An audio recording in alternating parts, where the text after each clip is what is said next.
Hello everyone, this is Feng, and I'm back to making videos.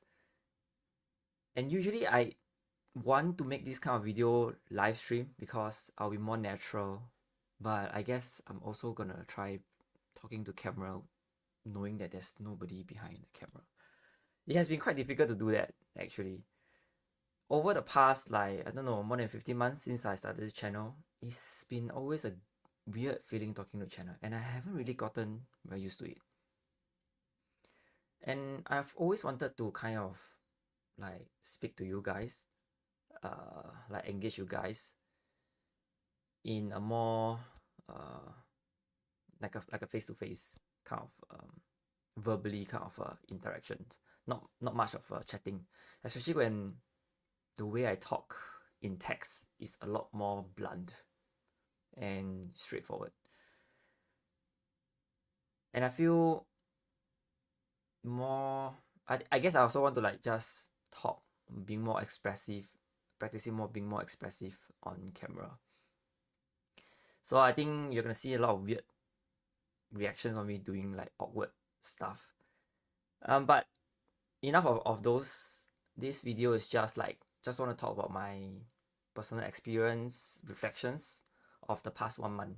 So I've been, to some of you who may not know, I've been away for, I've been in Japan for regional tournaments for 18 days. These 18 days was inclusive of preparing for the tournament, and after tournament, I stayed throughout the WRC period. Uh, so actually, I was kind of, in terms of the preparation, I was a main organizer for a new regional tournament in Asia called Asia Pacific Riichi tournament. We call it APRC, which is us, I guess, striving to be similar to like a EMA tournament. But we just started, so there's only like 8 countries so far. And it's not even like a proper organization yet, but it's really based on the friendships of the first few countries. We start a more regional tournaments, trying to put it right before the WRC, so that anybody who is joining WRC can also join APRC, or vice versa, making it cheaper and more value for money for everyone to go. And it's been a very interesting experience that I just want to share as an organizer. But I'm also a player, so I'm doing all the preparation work. So I was there early. The first 3 months, first 6 months, I was also preparing. So sometimes like towards WRC period, you notice that my videos don't really pop up anymore. I don't really stream anymore because it's been like trying to busy preparing for it. And this format was, I was happy that I can organize this regional tournament because I have a lot more influence and direct impact on how I want a tournament to be. Because unlike like WRC has a rather fixed format, which regardless of which country hosts, right? APRC, we take turns to host.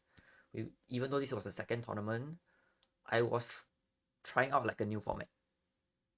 And this format was based on my personal experience with WRC, which is that we have 3 games. Like the tournament is only 3 days, and we played 6 hanchan every day. So that's quite a lot, right? WRC is only like 5 hanchan a day, and by the end of 5 hanchan, I think most of us will be quite tired by then. But we played 6. Um, the format is like a semi elimination kind of thing. Um, there is a top 16 out of 64 players goes to the so-called winner bracket, and the non-qualifying players continue to play for a rank games between rank 17 to 64. So I actually rewarded, like APRC will reward medals for those that is from 17 to 48, if I remember correctly. So all the way, it's like a big tournament trying to rank everyone equally over 18 games. So you can see, as instead of being eliminated and then you end up playing some side events, or you end up going tour, all players participated in all 18 games, in short. I always feel that this is better because in WRC, I think it's quite a bummer when we do prize presentations, there's only a small crowd of people left. And many of us has took the time and money, fly all the way to another country to play 10 games and then get eliminated is quite a bummer. Especially when WRC have like 200 over players and top 32 out of 200 over players is like one you have to be better than 20% of the players, right? Like it's like 15% if my math is serving me correctly. And then within the top 16, I have a double elimination. Not elimination. So in WRC you have like 16, then 8, then 4. In APRC, I decided to try out 16 and then 4. Why not 16 then 8? It's because it's weird to have I have no idea what to do with like 8 players that it got eliminated after that. Because they only get to play like 3 games to decide. Or 2 or 3 games to decide, right? So I kind of make it like they have to play if I'm not wrong, the sequence is like after top 16, 10 games to top 16, you left 8 games, right? You play for 3 games, then 2 3 3 2. Yeah, finals is oh my god, I even forget my own format now. But okay, never mind. I don't want to be editing this video. Basically, I just give you the gist is that within the 6 games, we decide like who is the so-called a pseudo 8 players first. So after 2 games or after 3 games, there is a split of winner and loser bracket. So the winner bracket of the 8 players, right? Supposedly is supposed to be like your top 8 WRC, but instead we only choose 3 players out of the top 8, and then the other top 8, or rather the 9th to 16 players, we only choose 1 player, which is the top player. So it's like even though you got eliminated from unable to get in the top 8, right, there is still one more chance that if you are the top player out of the 8 players, you still get inside.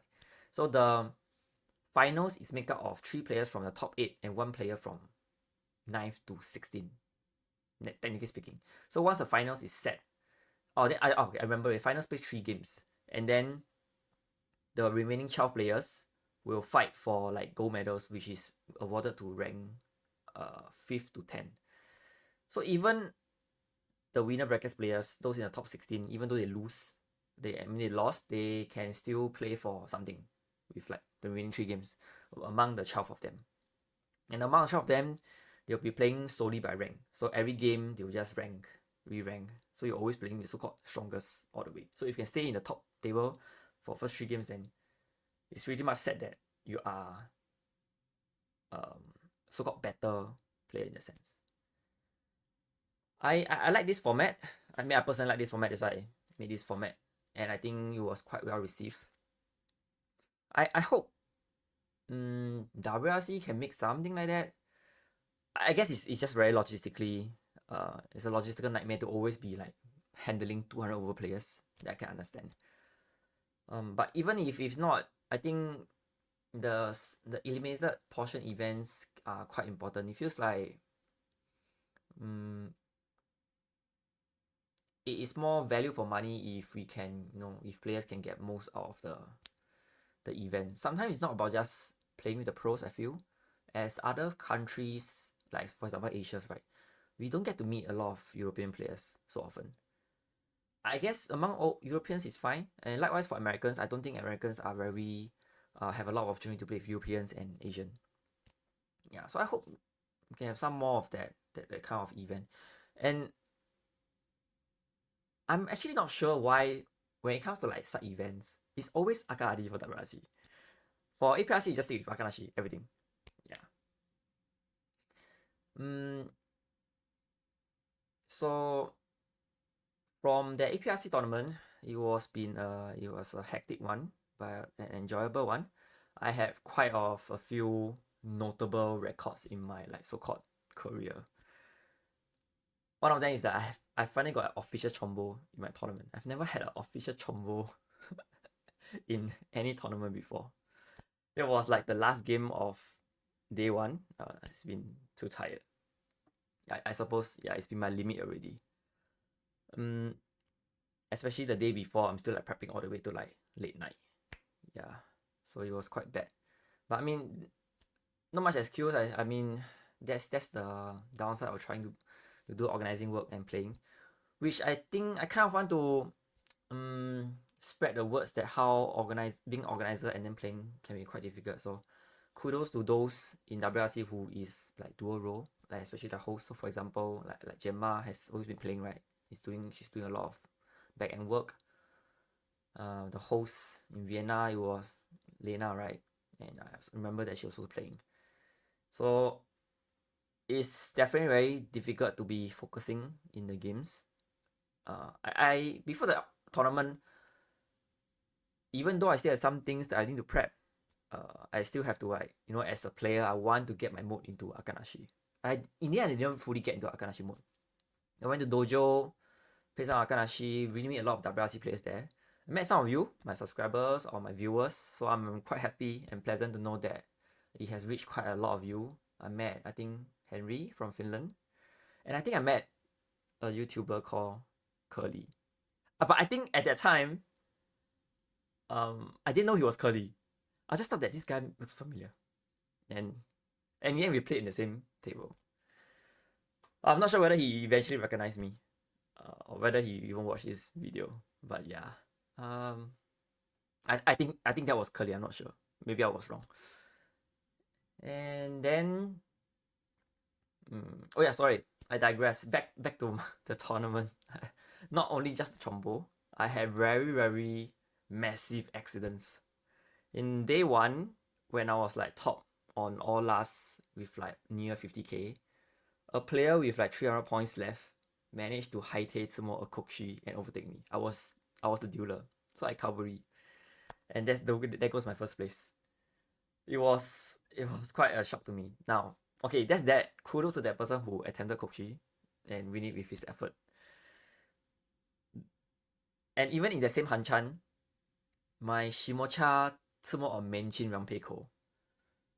So I mean, despite all this, I still get second. I'm not sure whether I could say I was unlucky or lucky, or when I was lucky, it just get cancelled with the unluckiness. And then the most detrimental thing happened was day 2. I was last place in the tournament, 64 or 64. After this particular game, I was minus 80,000 total, with the Uma. And this mainly come from, on turn 6, I dealt into a dueler Kokshi. And it was a 1-out Chun.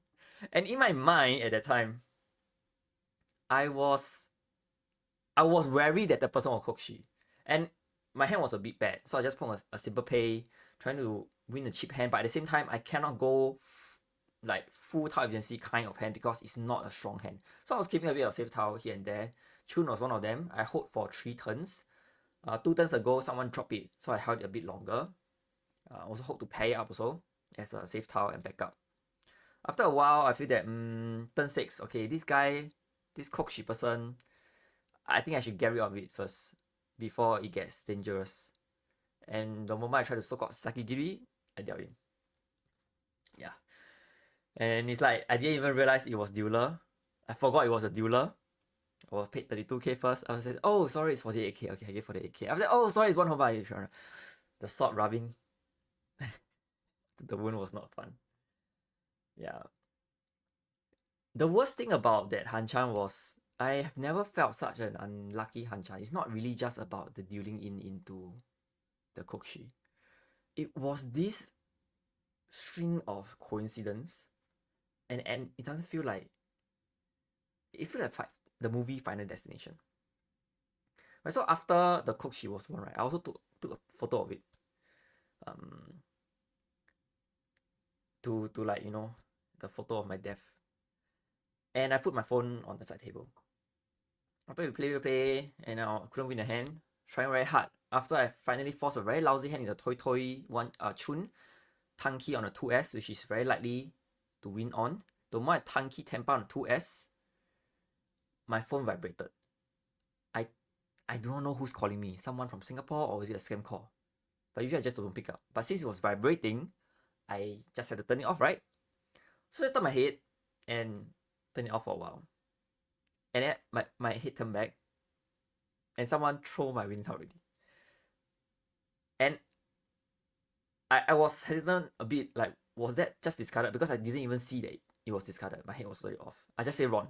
But I say Ron, the next player was already drew the tile. I was seeing it. Haven't put in the hand, but it's like, that was Ron. So it was judged as not able to win. So that was the only hand that I could have won, but I didn't won. I yakitori the shit out of the Fuhng. And I dealt in a few more small hands afterwards. Because I have a lot of like Yishanten Mangans, or like, oh yeah, Riichi first and then dealt into Ipatsu AK, this kind of thing. And I was like negative, I forgot how much, negative 40k at the end or something like that.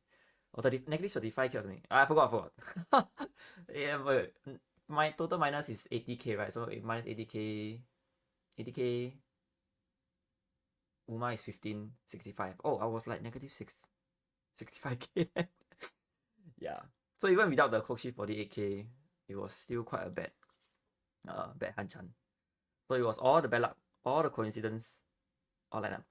But I have never felt that before. So I just want to put it here. Maybe next time when I remember whether there is a more unlucky Hanchan, I'll come back to this video and hear my own grandfather's story.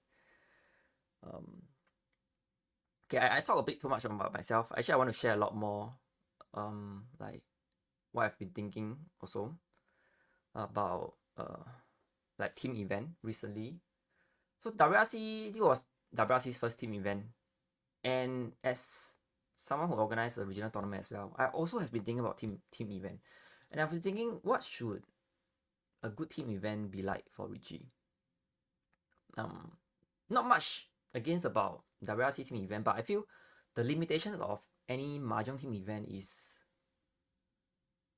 a bit, I'm not sure whether I should use the pointless. It's just not so meaningful. Because at the end of the day, it's like individual players play and the score just add up together. I never like that.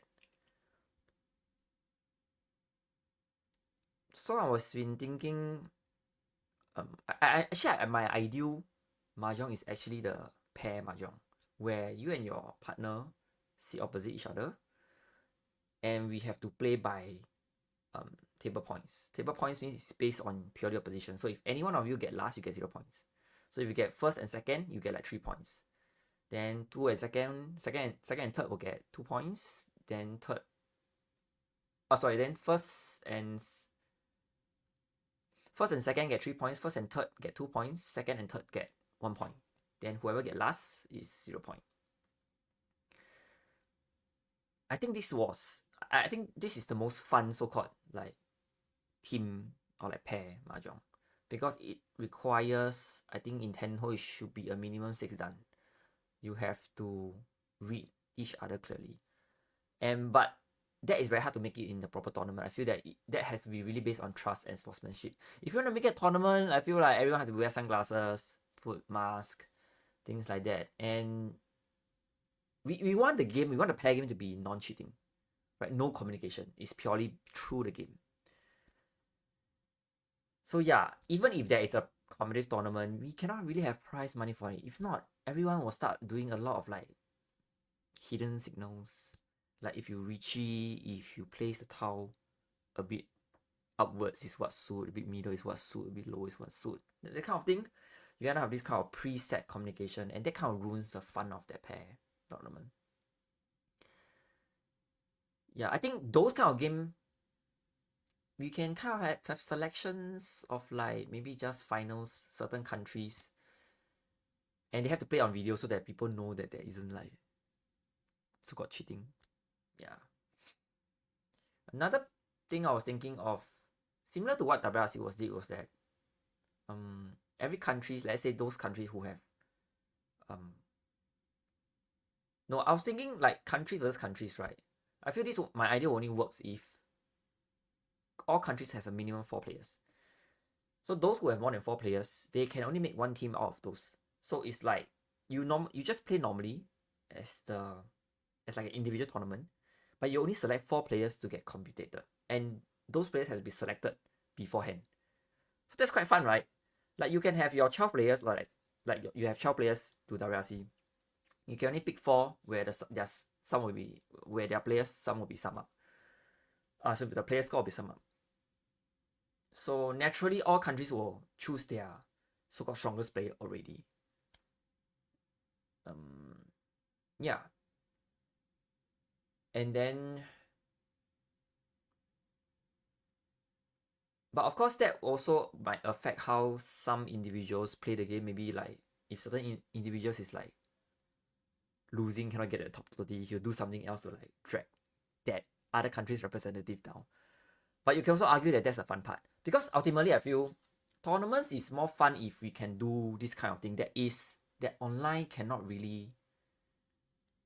Okay, this one online can do, but I'll say as much as tournament try to pick the most skilled players, but we all know, right? Like, touch our heart, tournaments is pretty much for fun. If you want to see whether a person is more skilled than the other players, it has to be done over the course of a few hundred games, right?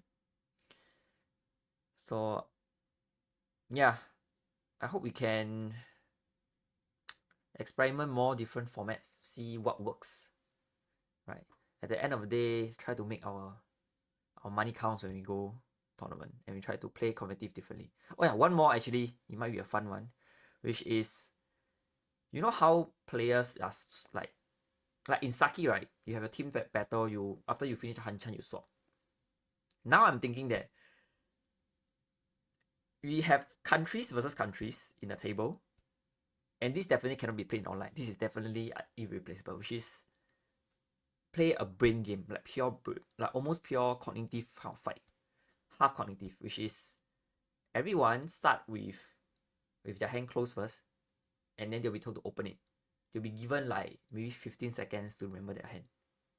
After that, they'll close their hand, and they'll play the Hanjan with that. So they cannot check the tile before they discard. They have to take the tile that is face down and discard it. And if they sumo, they have to know that they reach a tempai and they can, yeah. So this kind of game, it can only be played by a selected few. That's why you must form a strong team out of like your pool of players. And of course, it doesn't mean that one player have to play the whole Hanchan. You can sweep. I mean, you can swap, because such games are so like tiring. Like I think after 3 hands, the player is going to be tired. So you play this kind of swapping thing, so there's some stamina involved. There's some tactical thing lah, try to manage your team stamina, this kind of thing. Yeah.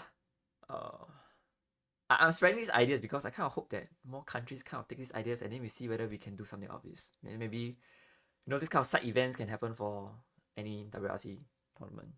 Yeah. Maybe I'm hinting at certain host country for the next WRC. You know who I'm saying, right? No, I'm just kidding. I'm not trying to influence WRC in any way. Just saying my own thoughts here aloud. Actually, I think I still have some things to share, but unknowingly, I think I'm talking quite a lot. Oh yes. Yeah, I just want to share. Can you see behind my books? I bought a lot of books this time round, and coincidentally, right, I think I used up all my luck here, which is I got a total of like 8,888 yen from the books, and all these kind of coincidence happened in this trip, and I think that's how I lost my APRC tournament. So every time I go Japan, I buy a lot of mahjong books, but I don't really read them. I don't really have time to read them. Or rather, I actually find reading mahjong books is a bit difficult to improve, because if I'm just like passively reading, right, I just forget them. So I always want to plan something like to remember them, and part of me trying to do that is to make videos, and that will internalize everything I try to learn and try to apply to my games. But anyways, just to share what I've bought. What kind of books I tend to choose. I bought one for Nisi, right? Nisi tends to be has a lot of data. Like you see a lot of numbers. I like all those number stuff, right? Because it's not that I'm a digital player or what. It's because especially those M League books, right? I mean nothing against them. I'm not a big fan of the M League books because a lot of those books is that they give a situation, they give a WWID, they will tell you what the pros are thinking, and then they'll discard. So it's very difficult to learn from them. You are learning their so-called intuition. And it's pretty much like, oh, what will they do if they had played this hand? To some extent, yes, you can like get some like new school of thought. But at the end of the day, you are relying on the fact that, or based on their credibility, whatever they say is correct. But what if among the M-League pros, they disagree? So how are you going to learn? That's why it's very difficult to learn from pros. And especially if they don't use data to back things up. Data has to be, you should at least show the extent. Right? Of course, data is also not perfect. And that's where the analog stuff comes in. Yeah. So I think it's quite hard to learn from those books. It will make you like, you create some bias lah, I feel. That certain players that you like, you try to follow those, their rationale of playing in a certain manner. Yeah. So anyways, despite saying that, I did buy a M-League book. Right. I'm actually curious about this player lah. Suzuki Yu. Because I heard that he's damn freaking strong. Even though I never really watched M-League and never really get to watch him play. But I heard a lot of things about him. I just want to know more about him, so I decided to write it. Yeah. And it's quite clean and easy to read. I don't buy books that is like vertically written because it's difficult to read. Not born to it. This I got scammed. Because I thought this was Asapin's book. So I couldn't know how to read this kanji, so I never care what is it. And on the packaging, right, which I took over already, it says that it's a signed book. So it's like, okay, Asapin signed book. And it's like, oh, 1,600 yen, that's cheap. Even though I already have a Asapin signed book from WRC period. And it turned out that it's from Takuma. Yeah. I don't know who is he. But since it's endorsement by Asapin, whatever, let's just give it a try. Yeah. Anyway, this is his sign. I know this one. There is a Chinese PDF out there. Again, it's like data, just two options and play. And here is discard reading. This is by Yo Teru. Right. I like him, right? As a teacher, he's very good. I sometimes I hope to do some of the content from his video, but it's just so much work to do, like the slides and stuff. It's hard. Then I have a statistics one. And then I have Naga. Again, you see I'm trying to learn from all the Naga stuff. More tangible. Right. And this as well. So basically I got two books from him. Right. It's Naito, right? Naito is also a YouTuber. And yeah, Naito is Watanabe something. Forgot. But anyway, I watched some of his play and it's also quite good. Yeah. So with this, I'm going to be, with all this over already, I have less commitment. I'm going to focus a lot on my development as a player. For the past, ever since I become a working adult, which is past 5 years, it has been very difficult for me to do Riichi activities, like organizing Riichi activities, and study for the Mahjong and play as well.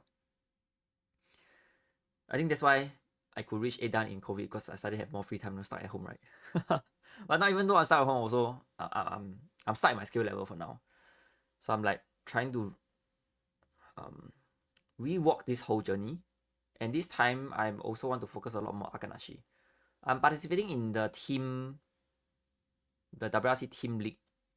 Right now, I have some problem with account, so I'll take some time before I get it fixed. If not, I'll just create a new account.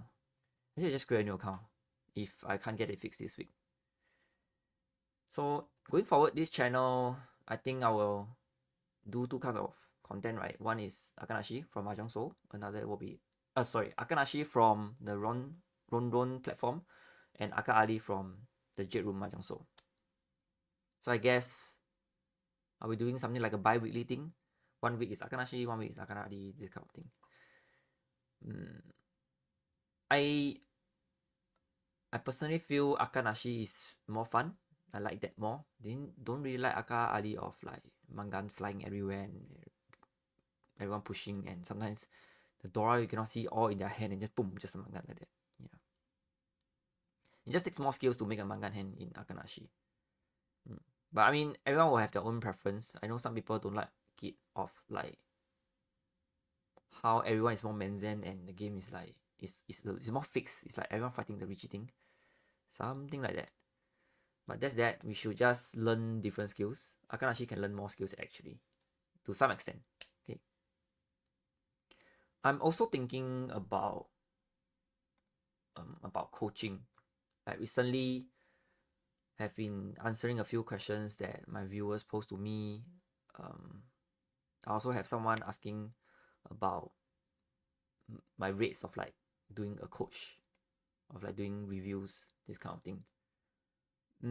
Even though monetization is definitely not in my main aim, I do want to learn it as part of like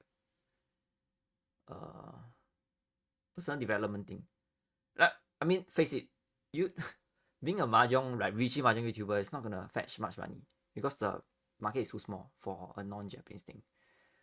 But at the same time, I do think that it is worthy to try to create some certain structure like workshop sessions or content that is valuable enough such that people will pay for it.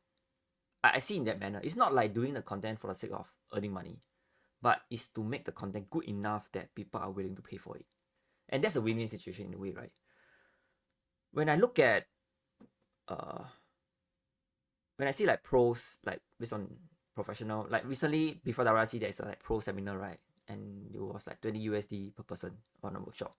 You pretty much hear what he says. It just shows that it is valuable enough. Like certain people's opinion is valuable enough. Of course, my level, whether how valuable it is, that's up to you. But I do want to, I am like thinking about this kind. How can I make it very valuable for everyone? I do see certain difficulties in trying to learn from the pros, and I want to make one video on it. Like I was like happened to be in the toilet watching. Sorry, maybe I shouldn't say about the toilet thing. I was just watching the JPM English channel, right? On Gas, and Jen was like translating Tomotake's opinion on WWD. I went through it, and also my experience with seminars, the seminar with Fujisaki Pro. It is very difficult to learn from pros because first, the amount of things they can say is very limited because you have to care about the translation part. They cannot go very in depth. Second is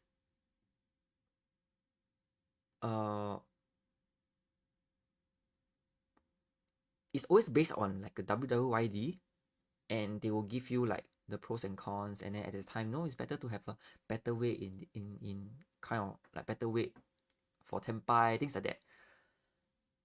Again, it just sways you like here and there, and I think people with very I personally find it just very difficult to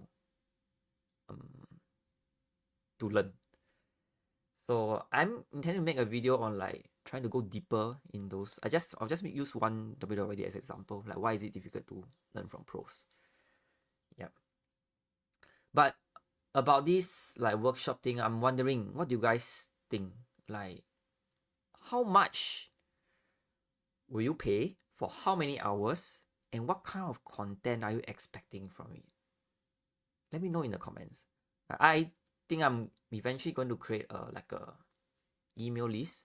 I think maybe I might make certain like newsletter, like if I receive certain questions that I feel like it's good to share with everyone, then I'll write it in the email, things like that. Yeah, I think I will create a Google form here. Like I'm planning the content or like workshop. Tell me, just try to fill up the Google form. Tell me what you think, and I'll see whether you want to join this newsletter as well. In case anyone start to suggest like why not create a Discord channel. I thought of it before, and I know some of the content creators do it. I can't really manage it. Like I don't have the time because I can't have a consistent commitment. Like I don't do Patreon like ask you to like pay for every month. Just I will do like weekly reviews for it. Like even YouTube as a membership thing, I also don't really care. I need to do it like project basis because I do not know how long. Like I cannot promise a consistent commitment. I can live hits, things like that. So one at a time, slowly. Maybe once in a while I'll do one workshop, once in a while I'll do one workshop, depending what comes, right? Yeah. Okay. Is there anything else I want to talk to you guys about? And unknowingly, I think I stopped like 30 minutes. I'm not sure how many of you want to know. Listen to me talk all the way to this. Yep. Okay. I don't have any more. And those who watch this video all the way, thank you very much. And yeah, I will be coming back to do my streamings and making contents as well. And I'll see you then. Bye bye.